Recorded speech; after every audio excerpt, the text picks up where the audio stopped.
Olá! Hoje vamos compartilhar com você, de forma dublada, nós dublamos esse vídeo, traduzindo para a nossa língua, um discurso memorável de Steve Jobs, o visionário, o homem que mudou muitos conceitos na área de tecnologia e cravou seu nome na história da humanidade. Em 2005, no dia 12 de junho, em uma formatura na Universidade de Stanford, nos Estados Unidos, ele proferiu o discurso: "Você tem que encontrar o que você ama." Vamos conferir. Você que é um aficionado pela área de tecnologia, inovação, você que é um executivo, você que trabalha nessa área, presta atenção.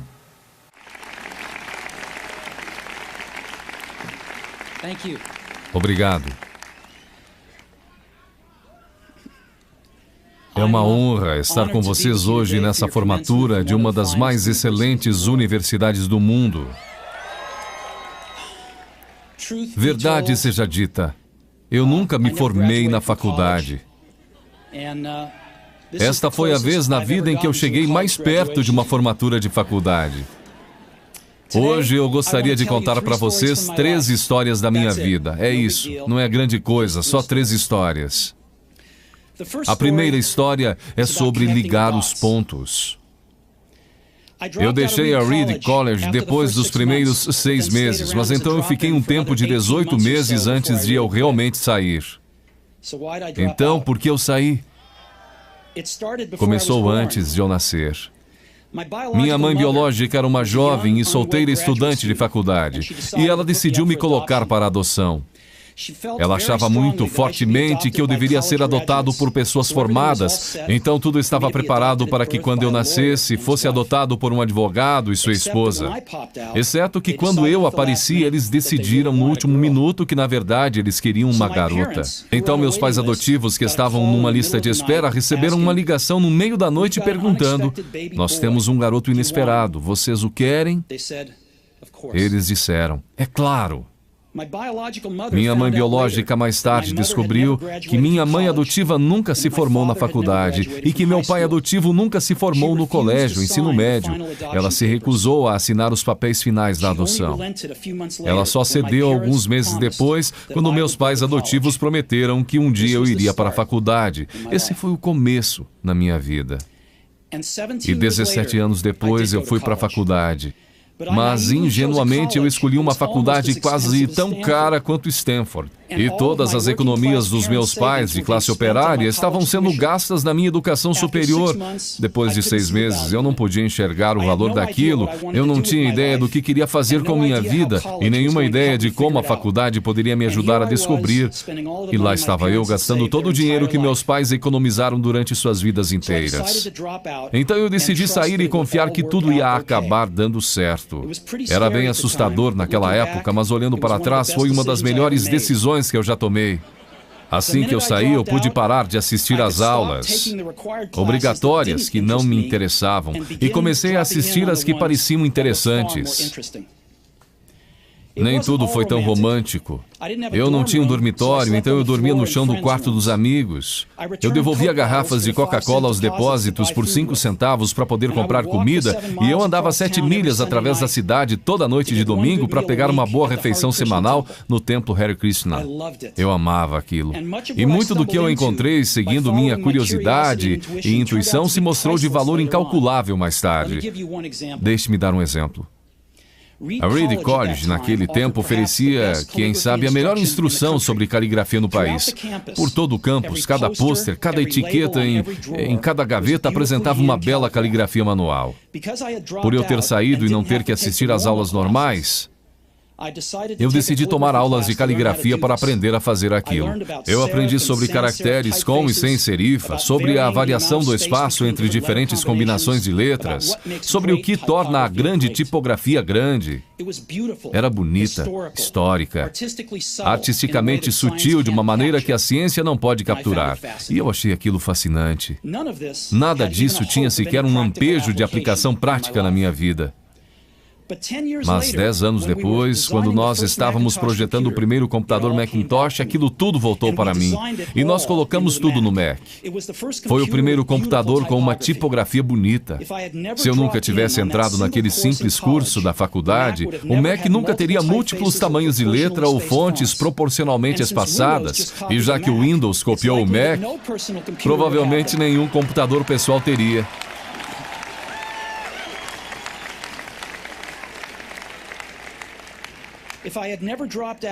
Se eu nunca tivesse deixado a faculdade, eu nunca teria entrado na aula de caligrafia e os computadores pessoais poderiam não ter a maravilhosa tipografia que eles têm.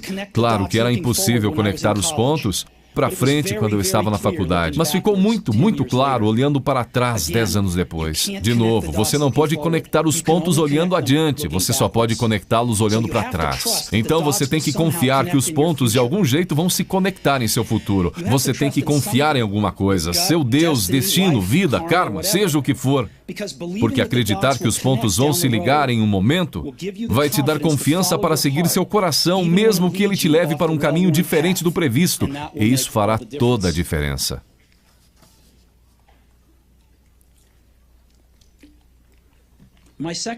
Minha segunda história é sobre amor e perda. Eu fui sortudo. Encontrei o que eu amava fazer cedo na vida. Woz e eu começamos a Apple na garagem dos meus pais quando eu tinha 20 anos. Nós trabalhamos duro e em 10 anos a Apple cresceu de apenas nós dois numa garagem para uma companhia de $2 bilhões com mais de 4 mil empregados. Nós acabávamos de lançar nossa maior criação, Macintosh, um ano antes, e eu fizera 30 anos. E então eu fui demitido. Como você pode ser demitido de uma empresa que você começou? Bem, conforme a Apple cresceu, nós contratamos alguém que eu achava muito talentoso para levar a empresa comigo. E no primeiro ano, mais ou menos, as coisas saíram bem. Mas então nossas visões do futuro começaram a divergir e, eventualmente, nós tivemos uma briga. Quando isso aconteceu, nosso quadro de diretores ficou do lado dele. Então, aos 30 anos, eu estava fora, e muito escandalosamente fora. O que tinha sido o foco de toda a minha vida adulta se foi, e isso me destruiu. Eu realmente não sabia o que fazer por alguns meses. Senti que tinha decepcionado a geração anterior de empreendedores, que tinha deixado cair o bastão no momento em que ele estava sendo passado para mim. Eu encontrei David Packard e Bob Noyce e tentei me desculpar por ter estragado tudo daquela maneira. Foi um fracasso público e eu até mesmo pensei em deixar o vale. Mas alguma coisa lentamente começou a nascer em mim. Eu continuava amando o que eu fazia. As coisas que aconteceram com a Apple não mudaram isso em nada. Eu havia sido rejeitado, mas continuava amando. Foi quando decidi começar de novo. Não enxerguei isso na época, mas ser demitido da Apple foi a melhor coisa que podia ter acontecido para mim. O peso de ser vitorioso foi substituído pelo vazio de ser um iniciante outra vez, sem muita certeza sobre nada. E isso me deu liberdade para começar um dos períodos mais criativos da minha vida. Durante os 5 anos seguintes, criei uma companhia chamada Next, outra companhia chamada Pixar, e me apaixonei por uma mulher maravilhosa que se tornou minha esposa. Pixar fez o primeiro filme animado por computador, Toy Story, e é o estúdio de animação mais bem-sucedido do mundo. Em uma inacreditável guinada de eventos, a Apple comprou a Next. E eu voltei para a empresa, e a tecnologia que desenvolvemos nela está no coração do atual renascimento da Apple. E Lorraine e eu temos uma família maravilhosa. Tenho certeza de que nada disso teria acontecido se eu não tivesse sido demitido da Apple. Foi um remédio horrível, mas eu entendo que o paciente precisava. Às vezes a vida bate com um tijolo na sua cabeça. Não perca a fé. Estou convencido de que a única coisa que me permitiu seguir adiante foi o meu amor pelo que fazia. Você tem que descobrir o que você ama. Isso é verdadeiro tanto para o seu trabalho quanto para com as pessoas que você ama. Seu trabalho vai preencher uma parte grande da sua vida. E a única maneira de ficar realmente satisfeito é fazer o que você acredita ser um ótimo trabalho. E a única maneira de fazer um excelente trabalho é amar o que você faz. Se você ainda não encontrou o que é, continue procurando. Não sossegue. Assim como todos os assuntos do coração, você saberá quando encontrar. E como em qualquer grande relacionamento, só fica melhor e melhor à medida que os anos passam. Então continue procurando até você achar. Não sossegue.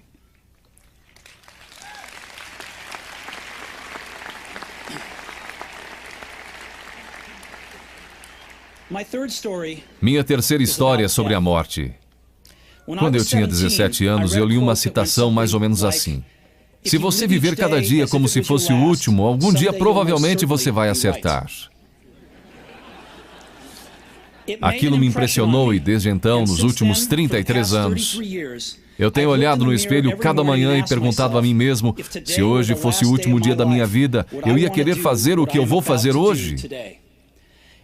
E sempre que a resposta foi não, por vários dias seguidos, eu soube que eu tinha que mudar alguma coisa.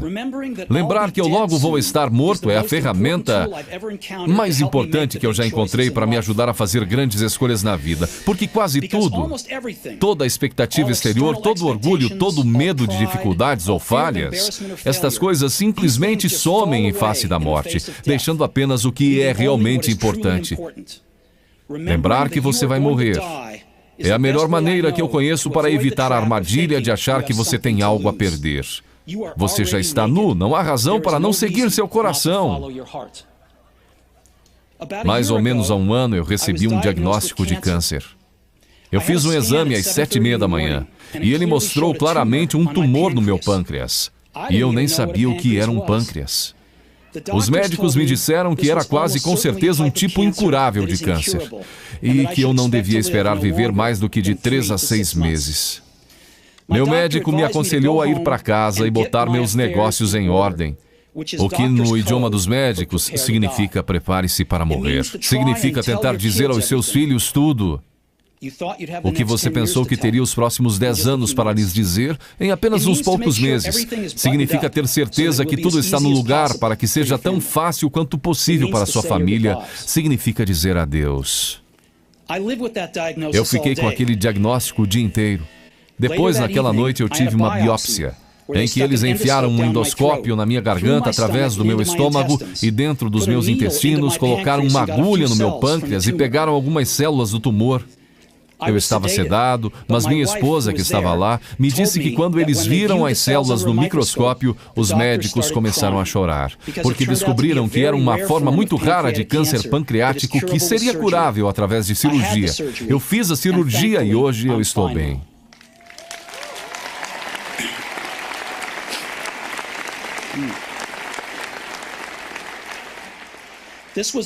Isto foi o mais perto que eu cheguei de encarar a morte e eu espero que seja o mais perto que eu chegue por algumas décadas mais.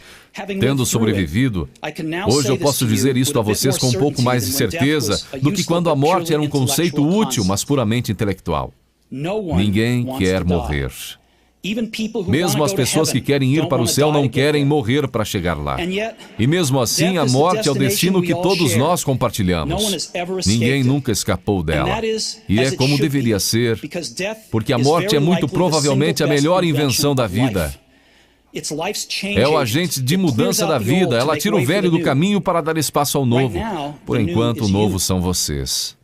Mas algum dia, não muito distante, vocês gradualmente vão se tornar os velhos e sair do caminho. Me desculpe por ser tão dramático, mas é totalmente verdade. Seu tempo é limitado, então não gaste vivendo a vida de outra pessoa.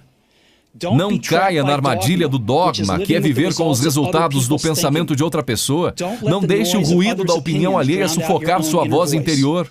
E mais importante, tenha coragem de seguir seu coração e sua intuição. Eles, de alguma forma, já sabem o que você realmente quer se tornar. Tudo mais é secundário.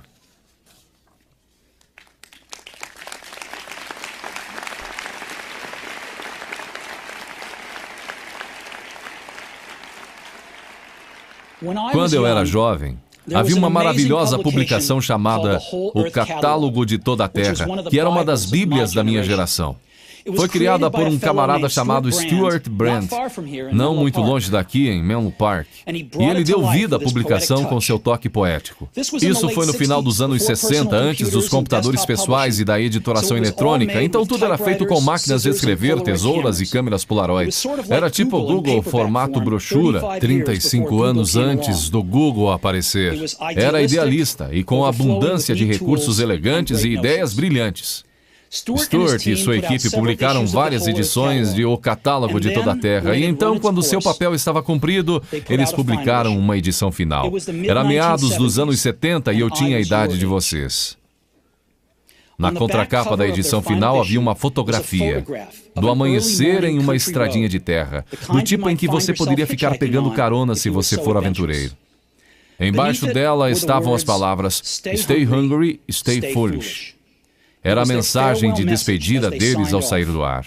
Stay Hungry, Stay Foolish. E eu tenho sempre desejado isso para mim mesmo. E agora, a vocês, se formarem para começar outra vez. Eu desejo isso a vocês. Stay hungry, stay foolish. Muito obrigado a todos vocês. Estas foram as palavras deste homem considerado visionário, Steve Jobs. Você tem que encontrar o que você ama. Mais vídeos em nosso site, na seção Vídeos Inspiradores. Valeu!